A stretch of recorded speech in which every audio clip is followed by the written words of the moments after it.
67வது பிறந்த நாள்.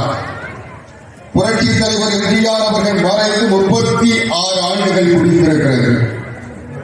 36 ஆண்டுகளுக்கு பிறகு இன்றைக்கு தமிழ்நாடு இந்த நாமகிரிப்பேட்டையிலே ஏற்பட்டிருக்கிற எழுச்சி தமிழ்நாடு முழுவதும் ஏற்பட்டிருக்கிறது.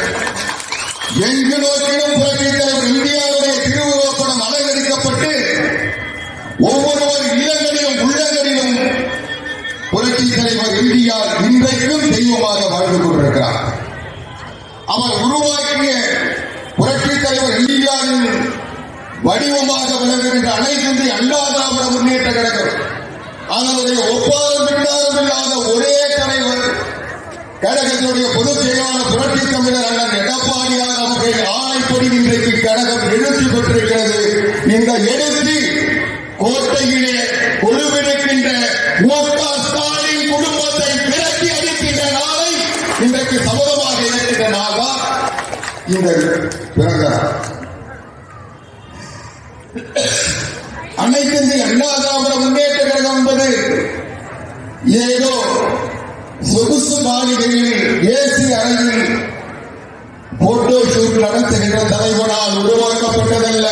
1000 வாட் பல்புகளுக்கு மத்தியில் தன்னுடைய பேரையை ரத்தத்தை விளையாட்டி பெற்ற பணத்தை நாட்டுக்கு வாரி இறைத்து அந்த தலைவர் உருவாக்கிய கட்சி. அந்த கட்சியை அவங்க அப்பா கருணாநிதியாலே ஒன்றும் பண்ண முடியல. புரட்சி தலைவர் எம்ஜிஆர் இருக்கவர்கள் கோட்ட பக்கமே நுழைய முடியல. இன்னைக்கு ஒன்றுக்குமே லாய்க்கு இல்லாத ஒரு பொம்மை இன்னைக்கு முதலமைச்சராக இருந்து கொண்டு இந்த கட்சியை வீழ்த்தி விடலாம் என்று நினைத்தால் அது நடக்காது என்பதைத்தான் இந்த பிறந்த நாள் இன்றைக்கு அந்த கும்பலுக்கு அந்த குடும்பத்திற்கு எச்சரிக்கையாக இருக்கின்ற வகையில் இன்றைக்கு அண்ணன் கழகத்தினுடைய பொதுச் செயலாளர் புரட்சி தமிழர் எடப்பாடியார் அவர்கள் ஆணைப்படி தமிழகம் முழுவதும் இந்த குரல் ஒலித்துக் கொண்டிருக்கிறது. இங்கே பேசுகின்ற பொழுது என்னுடைய மரியாதைக்குரிய அறிவுரைகள் பூவை பெரியல் அவர்கள் குறிப்பிட்டார். புரட்சி தலைவர் எம்ஜிஆருடைய பிறப்பிலிருந்து அவருடைய சிறப்பில் இருந்து அத்தனையும் சொன்னார். நான் சுருக்கமாக ஒன்று சொல்ல விரும்புகிறேன். புரட்சி தலைவர் எம்ஜிஆர் யார் என்று நான் சொல்லி நீங்கள் தெரிந்து கொள்ள வேண்டியதில்லை, நீங்கள் சொல்லி நானும் தெரிந்து கொள்ள வேண்டியது. இன்றைக்கு ஒரு சிறு குழந்தையை அழைத்து கேட்டால் புரட்சி தலைவர் எம்ஜிஆரை பார்த்து அவருடைய படத்தை பார்த்து சொல்லுகின்ற நிலை இன்றைக்கு இருக்கிறது. புரட்சி தலைவர் எம்ஜிஆர் மறைந்து 36 ஆண்டுகளுக்கு பிறகும் அவர் பெயரை சொல்லி வாக்குகளை பெறுகின்ற நிலை இருக்கிறது. ஆனால் இன்றைக்கு கருணாநிதி பேரை அவன் அப்பா பிள்ளையே சொல்றதுல பேரனே சொல்றது. இன்னைக்கு பாருங்க, திமுக போட்டிருக்க சுவரொட்டியில அப்பம் ஒரு பக்கம் கையை காட்டான், பையன் ஒரு பக்கம் கையை காட்டான். அண்ணா படமோ கருணாநிதி படமோ எங்கேயாவது இருக்கா பாத்துருக்கீங்களா? இந்த ஊர்ல கூட வர சொல்ல பார்த்தேன் நிறைய பேனர். இந்த பக்கம் அப்பம் கையை காட்டான், இந்த பக்கம் பையன் கையை காட்டான். எங்கடா கருணாநிதி மறைஞ்சி ஒரு 3-4 வருஷம், ஒரு 5-4 வருஷம் ஆகுதுன்னு நினைக்கிறேன். இந்த 4 வருஷத்துக்குள்ளே அவனுங்களே அவன் படத்தை மறந்துட்டாங்க. ஆனால் புரட்சி தலைவர் எம்ஜிஆர் இந்த கட்சியினுடைய தொண்டர்கள் இன்றைக்கும் புரட்சி தலைவர் எம்ஜிஆரை தெய்வமாக வழிபடுகிறோம். அவர் வழிகிறேன் இன்றைக்கு நாங்கள் இருக்கிறோம் என்பது கூட சிறப்பில்லை, மக்கள் இருக்கிறார்கள். என்ன காரணம்? புரட்சி தலைவர் எம்ஜிஆர் இந்த நாட்டில் வாரி கொடுத்தவர்.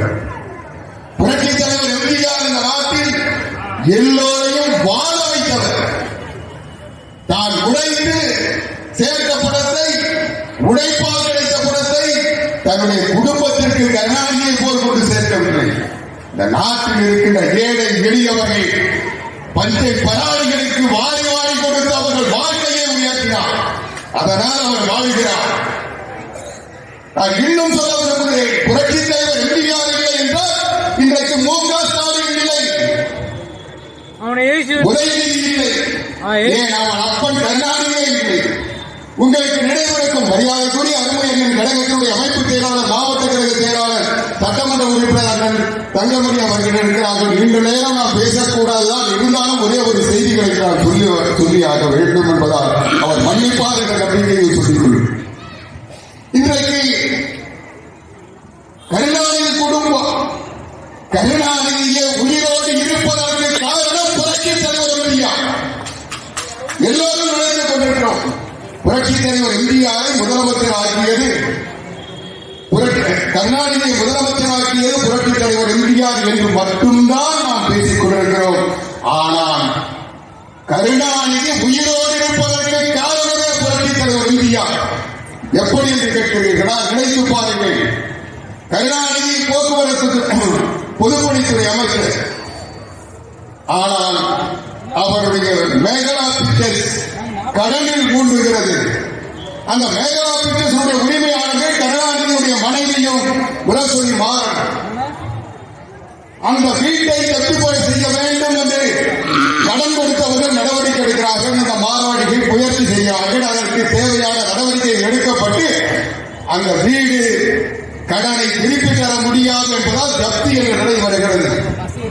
அப்பொழுது முரசொலி மாறன் தயாரமாகவும் புரட்சி தலைவர் எம்ஜிஆரை வந்து பார்க்கிறார். அவர் என்ன என்று கேட்கிறார். எங்களுடைய வீடு ஒரே ஒரு சொத்து, அந்த கோபாலபுரத்தில் இருக்கின்ற வீடு இன்றைக்கு இருப்பது போல அந்த வீதியிலே எல்லா வீடுகளும் இன்றைக்கு இருக்கின்றன. ஆனால் அன்றைக்கு அந்த ஒரு வீடு தான் ஐயரிடத்தில் இருந்த வாங்கி அந்த ஒரு வீடு இருக்குது. இந்த வீடு மூழ்க போகிறது. அதைவிட எங்களை அசிங்கப்படுத்துகிறார்கள். இந்த வீடு ஜப்தி செய்யப்பட்டால், இந்த வீட்டிலிருந்து நாங்கள் வெளியேற்றப்பட்டால் அவமானம். இந்த நிலையில் நான் வாழ்வதை விட சாகப் போகிறேன் என்று கருணாநிதி சொல்கிறார் என்று முரசொலி மாறனும் தயாரபாவும் புரட்சி தலைவர் எம்ஜிஆர் சொல்கிறார். புரட்சி தலைவர் எம்ஜிஆர் சொன்னார், அப்படியா நான் பார்த்துக் கொள்கிறேன், நான் பேசிக் கொள்கிறேன் என்று சொல்லிவிட்டு முரசொலி மாறனை அழைத்து மேகலா பிக்சர்ஸ் சார்பில் ஒரு படம் எடுங்கள், அந்த படம் எங்கள் தங்கம் என்ற படத்தை எடுக்க சொல்கிறார். அப்பொழுது கருணாநிதி சொல்லுகிறார், எனக்கு நீங்கள் ஒரு காசு தர வேண்டாம், நான் அந்த படத்தை எடுத்து தருகிறேன் என்று சொல்கிறார்.